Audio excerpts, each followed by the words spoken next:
Қайырлы күн. Біз бүгін мектеп оқушыларымен таза табиғат тақырыбында шағын эксперимент жүргізіп көргіміз келіп тұр. Ендеше мектеп ауласынан шашылған қоқыстарды кім бірінші алады екен, соны байқап көрейік. Кеттік. Сәлеметсіздер ме балалар? Сәлеметсіздер. Бастауымен. Осы жаздық шағын демалыста осы мектебімізде бірнеше заттар өзгерген. Соның ішінде қазір әрқайсысынан бір-бірден 5 ерекше алып кетсеңіздер. Şimdi eskisat, бастайық.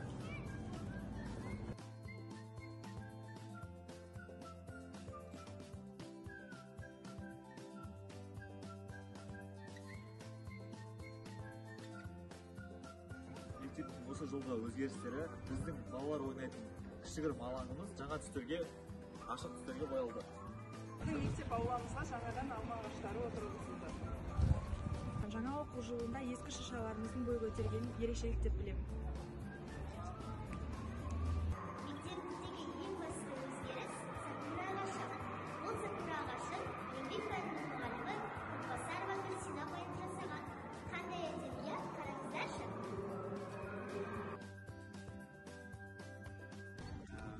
Осы оқу жылында біздің ауламызда әртүрлі гүлдер отырғызылған екен. Мына жақтан қарап көрсек болады.